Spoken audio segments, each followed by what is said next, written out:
नमस्कार, आप देखना शुरू कर चुके हैं लाइव सिटीज में आपके साथ तनवीर। देखिए, पूर्णिया से निर्दलीय सांसद राजेश रंजन उर्फ पप्पू यादव बिहार में स्मार्ट मीटर को लेकर हो रहे बवाल के बीच पप्पू यादव ने एक बड़ा बयान दिया। देखिए, पप्पू यादव कहते हुए नजर आ रहे हैं कि स्मार्ट मीटर बिहार जैसे गरीब राज्य में नहीं लगना चाहिए और इनका सभी दल विरोध करे। उसके साथ साथ पप्पू यादव बिहार सरकार में मंत्री डॉक्टर दिलीप कुमार जायसवाल और राज्यसभा सांसद संजय झा का जमकर तारीफ की और उनको धन्यवाद भी दिया। देखिए, सांसद पप्पू यादव ये कहते हुए नजर आ रहे हैं कि मेरा सुझाव और मेरा हर बातों का समर्थन देने के लिए डॉक्टर दिलीप जायसवाल का शुक्रिया अदा करते हैं। उसके साथ साथ सांसद पप्पू यादव ये भी कहते हुए आ रहे हैं कि बिहार में ज़मीन सर्वे का कार्य हो रहा है, इसको लेकर मैंने डॉक्टर दिलीप कुमार जायसवाल से बात की और जिस तरह से समस्या हो रहा है इसका भी जल्द निदान होगा।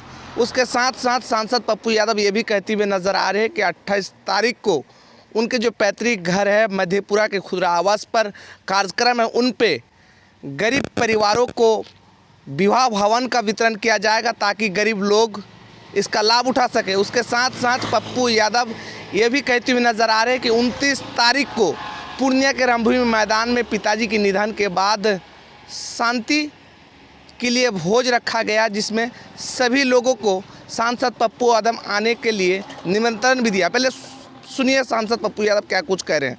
का जो श्रद्धांजलि सभा है 29 तारीख को, 28 तारीख को आनंद मार्ग के विधि से पूरे वर्ल्ड से सन्यासी आएंगे, जो मेरे यहाँ कोई एक लोटा पानी भी नहीं पिएंगे। मेरे परिवार के लोग रहेंगे और 2 घंटे कीर्तन के बाद, मंत्र जाप के बाद मोक्ष की कल्पना के साथ आनंद मार्ग के विधि से श्राद्ध कार्यक्रम संपन्न होगा। आनंद मार्ग विधि में ना तो किसी तरह का कोई आडंबर, ना विश्वास, ना कर्मकांड, ना दकियानिशी कोई सामाजिक परंपरा हम निर्भर करेंगे। हम सर्वधर्म प्रार्थना सभा, जिसमें बौद्ध, जैन, ईसाई, सनातन, इस्लाम, सिख, सभी मानवीय विचार रखने वाले आध्यात्मिक गुरु आएंगे आनंद मार्ग, और वो सर्वप्रथम प्रार्थना सभा मेरे पिता के मोक्ष के लिए करेंगे। बॉम्बे से कोई भजन की टीम आएगी, जो भजन के साथ 10 बजे दिन से कार्यक्रम की शुरुआत होगी। और नारायण सेवा, नर सेवा, नारायण सेवा, जो प्रसाद का वितरण, जो लोग भी आएंगे, चाहे एक व्यक्ति आए चाहे 1 लाख व्यक्ति आए, वह जो प्रसाद होता है मंदिर, गुरुद्वारे, चर्च, मस्जिद के भाव में, उस प्रसाद का वितरण हम अतिथि को भगवान मान करके करें। जो लोग अतिथि आएंगे मेरे दरवाजे पर, वो भगवान की तरह होंगे, ईश्वर और अल्लाह का स्वरूप होगा उनका। और यदि वो मेरे यहाँ प्रसाद खा के जाएंगे तो हमारे पिता को निश्चित रूप से भगवान के घर में, उनके जीवन में जो उन्हें बुलाया अच्छा लगेगा। तो 10 बजे से आने तक का कार्यक्रम है। 28 तारीख को, 29 तारीख को है, 28 को घर का है, 28 को शाम में गांव में हमारी ओर से जो हम करते रहे हैं दादा के समय में भी, गरीब आदमी की इकोनॉमिकल तरक्की के लिए, उसके लिए हमने एक विवाह भवन सुपुर्द करना है उसी दिन गांव में खुर्दा। 500 रुपया से 1000 रुपया के अंदर कोई भी व्यक्ति की शादी वहां होगी, वहां सारे बर्तन, सारे व्यवस्था वहां रहेगी। बच्चे के लिए और बेटी बेटा के लिए 2 रूम होगा, हॉल होंगे, और मिडिल क्लास से गरीब आदमी को वह सरल उपलब्ध होगा। दूसरी चीज मिनिस्टर से, और मैं धन्यवाद देना चाहूंगा रेवेन्यू मिनिस्टर को कि लगातार समाज के आम आदमी की आवाज, जनप्रतिनिधि की आवाज, और जिन मुद्दों पर हमने आग्रह किया उन्होंने कहा भी कि पप्पू यादव जी इस मुद्दे पर उठाते रहे। उन्होंने हम लोगों की, आम जनता की भावनाओं को समझा। ये हम सब की जीत है और वो जनता की बधाई के पात्र है। दूसरी चीज, मेरा सबसे बड़ा आग्रह है रेवेन्यू मिनिस्टर से कि यदि सही मामले में आपने हिम्मत दिखाई है माफियाओं के खिलाफ, पदाधिकारियों के खिलाफ, यह हिम्मत किसी ने दिखाने की कोशिश अभी तक नहीं की, आप को पूरा हम सबका साथ है। लेकिन 50,000 एकड़ जमीन, बीघा, एकड़, 50,000 एकड़ जमीन जो सरकारी है बिहार में, जिसको माफिया, अपराधी, नेता और पदाधिकारी मिलकर कब्जा कर लिया, गलत तरीके से रजिस्ट्रेशन हो गया, मुटेशन हो गया, उसका कागज कट रहा है, उसकी रसीद कट रही है। मेरा सीधा आग्रह है, सीधा मतलब सीधा, कि हर परिस्थितियों में आप किसी भी तरह के सर्वे करने के पहले समाज में परिवार का सर्वे करने, जो कि शोषण के अलावे कुछ भी नहीं है, ये विवाद का घर है, इसको आप कागज पत्तर रिफाइन करने का मौके आपने कहा। मेरा बिल्कुल आग्रह है कि आप पहले सरकारी जमीन को अपराधी माफियाओं के चंगुल से मुक्त करिए। ये बात मैंने दिलीप जी से परसों भी कही कि पहला सर्वे होना चाहिए सरकारी जमीन की। जब आप सरकारी जमीन को निकालने में सक्षम हो जाएं, तभी आप अन्य सर्वे के लिए कदम बढ़ाएं।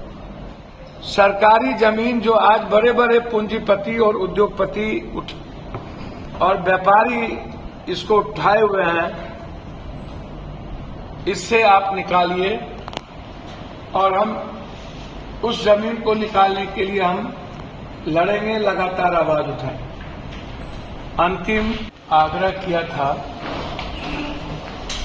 एक बार नहीं कई बार, सरकार से भी, और लगातार हम आवाज उठा रहे हैं। दो मुद्दों को लेकर के सरकार की जब पॉलिसी बनी, पहला मुद्दा था स्मार्ट मीटर, जिसका विरोध कंटिन्यूटी मेरी ओर से जारी है। मैं हमेशा कहता हूं कि स्मार्ट मीटर बिहार जैसे गरीब प्रांत, आर्थिक रूप से, सामाजिक रूप से कमजोर, भौगोलिक रूप से बिल्कुल डिफरेंट है, और ऐसी परिस्थितियों में यह बिहार के लिए अभिशाप हो जाएगा स्मार्ट मीटर। एक मेरा यह मुद्दा है। दूसरा जो सबसे बड़ा मुद्दा है और था, वो है सर्वे। सर्वे में मेरा स्पष्ट मान्यता थी कि जो सर्वे आप करा रहे हैं उसमें जो कागजात हैं या बाद में जो पारिवारिक विवाद बढ़ेंगे और वर्तमान में जो सामाजिक तनाव बढ़ेगा, पड़ोसी का तनाव बढ़ेगा, और साथ साथ आम लोगों का आर्थिक शोषण होगा, चाहे वंशावली का मामला हो, चाहे एग्रीमेंट के बाद पेपर का मामला हो, चाहे जमाबंदी मोटेशन का मामला हो, चाहे अन्य जो प्रक्रिया है, उन सारे प्रक्रिया में सबसे ज्यादा जो सर्वेयर हैं वहां से शोषण शुरू होता है। आज जो यंग सर्वेयर लगाए गए हैं गांव में, वो कम से कम 10,000 मैक्सिमम 40,000 के नीचे वो काम करने को तैयार नहीं है। सबसे बड़ा शोषण है बिहार में, ये छोटी शोषण नहीं है, बड़ा मुद्दा है। मैं संजय झा जी को धन्यवाद देना चाहूंगा कि संजय झा जी देर आए दुरुस्त आए, या जो मुद्दा पप्पू यादव उठाते हैं उसके पीछे विपक्ष भी चल देती है। पहले न तो स्मार्ट मीटर पर कोई बात होती है, न सर्वे पर होता है, और न ही किसी एयरपोर्ट पर होता है। लगातार पूर्णिया और भागलपुर एयरपोर्ट को लेकर के पप्पू यादव की चर्चा हो रही। इस देश में बिहार में सबसे पहला राज दरभंगा महाराज से भी पहला प्लेन की शुरुआत पूर्णिया चुनापुर एयरपोर्ट से भी। और मैं मंत्री जी से आज नहीं, शाहनवाज हुसैन के समय, रूढ़ी शरद यादव के समय से लेकर आज तक, जब प्राइवेट छोटी प्लेन शुरू भी की गई थी, तब से लेकर के आज तक इस मंत्रालय से मिलकर निकट भविष्य में मैंने कहा था दरभंगा के तट पर अविलंब कार्य शुरू किया जाए। और संजय झा जी मेरे कार्यों के साथ वो सहमति दिए पूर्णिया के विकास के लिए। मैं बार बार कहता हूं कि पूर्णिया के विकास में, कोसी सीमांचल के विकास में कोई राजनीतिक वैमनस्यता नहीं होगी, कोई राजनीतिक मतभेद नहीं होंगे, मनभेद नहीं होंगे, विचारों में कोई अंतर नहीं होगा। चाहे वो संजय झा जी हों, जो भी मुद्दे उठेंगे, चाहे कोई बीजेपी का विधायक हो, चाहे जदयू के मंत्री हों, हम सबका सहयोग दें और हम सबको सहयोग दें। विकास के पूर्णिया के मुद्दों पर 20 साल में से जो विकास रुकी हुई थी, चाहे वो रेलवे का मुद्दा हो, चाहे एयरपोर्ट का मुद्दा हो, चाहे जो भी मुद्दा हो, उसमें आज एयरपोर्ट के लिए सब गहरी चिंता दिखा रहे हैं। धन्यवाद। बस मैं चाहता हूं पूर्णिया जल्द ही देश के अन्य हिस्सों से जुड़ जाए। पूर्णिया देश की, एशिया जो कि गुलाबबाग सबसे बड़ी मंडी थी, पूर्णिया एशिया के नंबर 1 शहर बने। ये पप्पू यादव का और पूर्णिया की जनता का दोनों का सपना। और इस सपना साकार करने में जो लोग भी साथ खड़े होंगे या आगे बढ़ेंगे, हम साथ भी लेंगे, साथ भी देंगे। उसमें हमारी कोई, मेरी लड़ाई किसी व्यक्ति विशेष से कभी नहीं थी, न है, न होगी।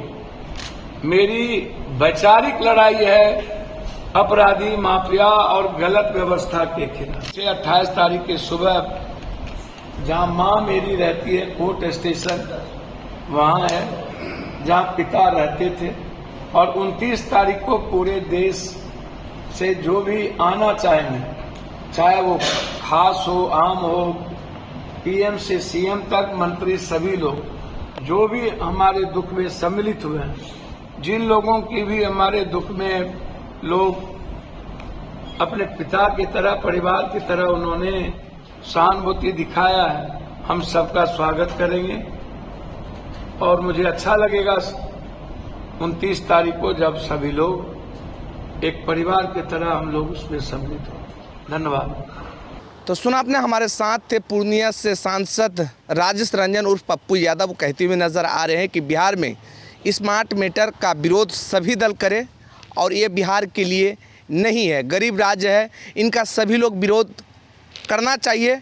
और मैं खास तौर पर बिहार सरकार में मंत्री डॉक्टर दिलीप कुमार जायसवाल जी का धन्यवाद देते हैं। उन्होंने मेरे हर प्रयासों का समर्थन दिया है। और पिताजी के निधन के बाद 29 तारीख को रंगभूमि मैदान में शांति भोज का आयोजन किया गया, जिसमें सभी लोगों को आने के लिए सांसद पप्पू यादव निमंत्रण भी दिया। लाइव स्टेज के लिए पूर्णिया से तनवीर आलम की रिपोर्ट।